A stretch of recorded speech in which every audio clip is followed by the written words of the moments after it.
নমস্কার বন্ধুরা, রুচির কিচেনে সবাইকে স্বাগত জানাই। আজ নিয়ে এসেছি সম্পূর্ণ নিরামিষ কাঁকরোলের একটি রেসিপি। কাঁকরোল কিন্তু অনেকেই খেতে চায় না, তবে এইভাবে রান্না করে দেখবেন, যারা খেতে চায় না তারাও চেটেপুটে খাবে। এখানে দেখুন আমি কিছু কাঁকরোল নিয়েছি। কাঁকরোলের উপরের যে একটু কাটা কাটা মতন খোসাটা আছে, হালকা করে আমি সেটাকে ছেঁচে নিয়েছি। তারপরে কাঁকরোলটাকে এইভাবে একটু ডুমো ডুমো করে কেটে নেব।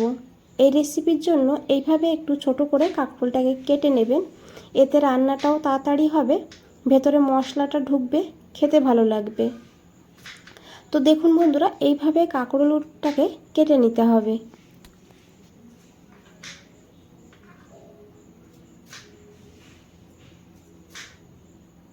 তো এখানে আমি দেখুন সব কাঁকরোলগুলো কেটে নিয়েছি। আর এই কাঁকরোলের সঙ্গে আমি নিয়েছি আলু, মিডিয়াম সাইজের একটা আলু নিয়েছি।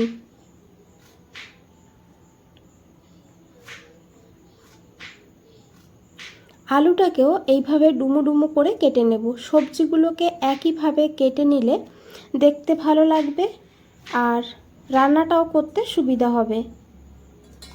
এখন এই আলু আর কাঁকরোলটাকে খুব ভালো করে ধুয়ে নিতে হবে।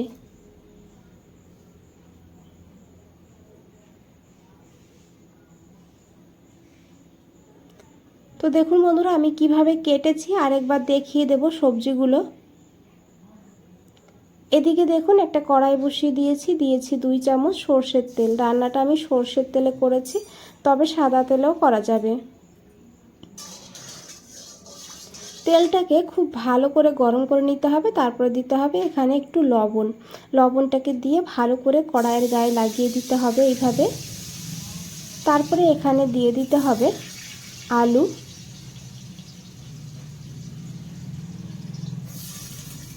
আর এরই সঙ্গে আমি দিয়ে দেবো এখানে কাঁকরোল। আলু আর কাঁকরোলটা একই সঙ্গে ভেজে নেব, এতে সময় কম লাগবে, তবে আপনারা চাইলে আলাদা আলাদা করেও ভেজে নিতে পারেন।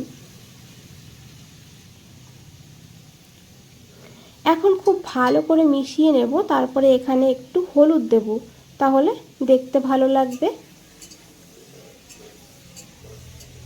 অল্প হলুদ দিয়ে এখন আলু আর এই কাঁকরোলটাকে খুব ভালো করে ভেজে নেব একটু সময় নিয়ে, যাতে এগুলো 50% সিদ্ধ হয়ে যায়।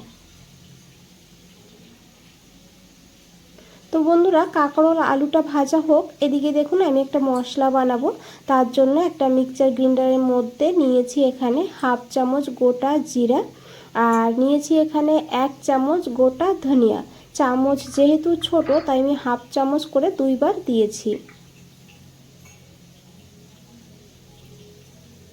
আর দিয়েছি এখানে 10-12টা গোলমরিচ।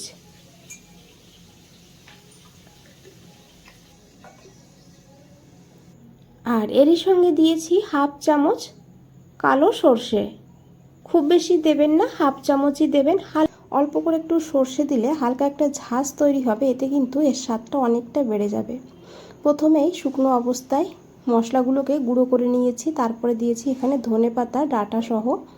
ধনেপাতা হাতের কাছে থাকলে অবশ্যই দিয়ে দেবেন, এতে কিন্তু এর স্বাদটা অনেকটা বেড়ে যাবে। আর তারপরে দিয়েছি এখানে 1/2 ইঞ্চি আদা, দিয়েছি 2টো কাঁচা লঙ্কা, তবে ঝালের পরিমাণ আপনারা আপনাদের প্রয়োজন মতন নেবেন। আমি যেহেতু গোলমরিচ দিয়েছি তাই 2টো কাঁচা লঙ্কা দিয়েছি একটা টমেটো। এখন এখানে অল্প করে একটু লবণ দেব, যেহেতু সর্ষে দিয়েছি তাই একটু লবণ দিলে সর্ষেটা তেতো লাগবে না। এখন মশলাটাকে একদম মিহি করে পেস্ট করে নেব এইভাবে। এদিকে দেখুন আমি কাঁকরোল আলুটাকে ঢেকে ভেজে নিয়েছি। মাঝে মাঝে ঢাকা খুলে একটু নাড়াচাড়াও করে নিয়েছিলাম, এতে কিন্তু কাঁকরোলটা ভালোভাবে ভাজা হয় আর তাড়াতাড়ি করে সিদ্ধ হয়ে যায়। তো দেখুন বন্ধুরা, কাঁকরোল আলু ভাজা হয়ে গিয়েছে। এখন এই কাঁকরোল আর আলুটাকে তুলে নিতে হবে। এগুলো কিন্তু প্রায় 50 থেকে 60% সিদ্ধ হয়ে গিয়েছে, আশা করি দেখে বুঝতেই পেরেছেন। কাঁকরোল আলুটাকে আমি তুলে নিয়েছি, আর এখানে আমি দিয়েছি আরও 2 চামচ তেল। তেলটাকে খুব ভালো করে গরম করে নিতে হবে। তারপরে দিতে হবে অল্প করে একটু গোটা জিরা, জিরেটাকে একটু ভেজে নিতে হবে, তারপরে দিতে হবে এখানে একটা শুকনো লঙ্কা। লঙ্কাটাকে দিয়ে ফোড়নটাকে ভালো করে ভেজে নেব। বন্ধুরা রেসিপিটা দেখতে থাকুন, ভালো লাগবে। আর ভালো লাগলে অবশ্যই একটা লাইক করে দেবেন, চ্যানেলটাকে সাবস্ক্রাইব করে পাশে থাকবেন, কমেন্টসে জানাবেন কেমন লেগেছে। ফোড়ন থেকে যখন সুন্দর একটা গন্ধ বেরিয়েছে তখন এখানে আমি সেই বেটে রাখা মশলাটা দিয়ে দিয়েছি। মশলাটাকে দিয়ে 2-3 মিনিট ভালো করে মশলাটাকে কষিয়ে নেব। রান্নাটা খুবই সাধারণ আর সিম্পল, তবে খেতে কিন্তু অসাধারণ হয়। এইভাবে রান্না করে দেখবেন, মাছ মাংস প্রয়োজন হবে না, এতটা সুস্বাদু হয় খেতে। এখন এখানে দিয়ে দিতে হবে পরিমাণ মতন লবণ। মশলা বাটার সময়ও লবণ দিয়েছি, সেটা খেয়াল রেখে লবণটা দিতে হবে। দিয়েছি অল্প করে একটু হলুদের গুঁড়ো আর 1/2 চামচ মতন কাশ্মীরি লঙ্কার গুঁড়ো। এতে কিন্তু কালারটা খুব সুন্দর হবে, ঝাল হবে না, তবে আপনারা দিতে না চাইলে নাও দিতে পারেন। এখন ভালো করে মিশিয়ে নেব আর তারপরে অল্প করে জল যোগ করব। এখানে অল্প অল্প জল দিয়ে মশলাটাকে কষিয়ে নিতে হবে, এতে কিন্তু মশলাটা ভালোভাবে কষানো হবে আর মশলার কালারটাও সুন্দর হবে। তো আবারও এখানে আমি একটু জল দিয়ে দেব। আমি এখানে 2-3 বার এইভাবে অল্প অল্প জল দিয়ে মশলাটাকে ভালো করে কষিয়ে নিয়েছি।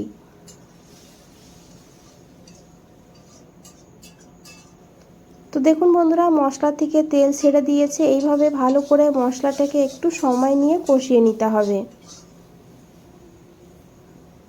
এখন এখানে দিয়ে দিতে হবে ভেজে রাখা কাঁকরোল আর আলু। এখন খুব ভালো করে কষিয়ে নিতে হবে মশলার সঙ্গে। এইভাবে আপনারা যদি এইভাবে শুকনো করে খেতে চান তাহলে এইভাবে অল্প করে জলের ছিটে দিয়ে ঢাকা দিয়ে 5 মিনিট রান্না করে নেবেন। আমি যেহেতু ভাতের সঙ্গে খাওয়ার জন্য বানিয়েছি, সেই কারণে কিন্তু একটু জল দিয়ে দেব এখানে। আর দেখুন আলু প্রায় সিদ্ধ হয়ে গিয়েছে। এখন এখানে আমি অল্প করে একটু জল দিয়েছি, খুব বেশি দেবেন না, রান্নাটা কিন্তু একটু মাখো মাখো হবে, সেইভাবে জলটা দিতে হবে। দিয়ে খুব ভালো করে মিশিয়ে নিতে হবে। তারপরে ঢাকা দিয়ে এখানে আমি রান্না করব প্রায় 5 থেকে 6 মিনিট লো টু হাই ফ্লেমে। 6 মিনিট পর ঢাকনাটা সরিয়ে নিতে হবে। দেখুন দেখতে কতটা লোভনীয় লাগছে। আমি গ্যারান্টি দিয়ে বলতে পারি এইভাবে রান্না করলে মাছ মাংস সাইডে রেখে এই কাঁকরোলের নিরামিষই খাবে সবাই, এতটা ভালো হয় খেতে। তো দেখুন খুব ভালো করে মিশিয়ে নিয়েছি। কাঁকরোল আলু খুব ভালোভাবে সিদ্ধ এখানে হয়ে গিয়েছে। আর এখানে কিন্তু আর কোনো কিছু দেওয়ার প্রয়োজন নেই, শুধু একটা কাঁচা লঙ্কা ফাটিয়ে দিয়ে আমি গ্যাসটা বন্ধ করে দেবো, তারপরে 2 মিনিট রেখে দেবো। 2 মিনিট পর ফিরে এসেছি বন্ধুরা।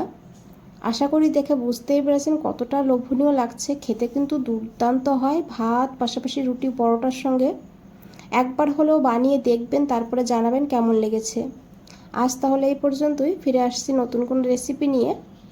ভালো থাকবেন, সুস্থ থাকবেন, সবাইকে অনেক অনেক ধন্যবাদ এত সময় ধৈর্য ধরে রেসিপিটা দেখার জন্য।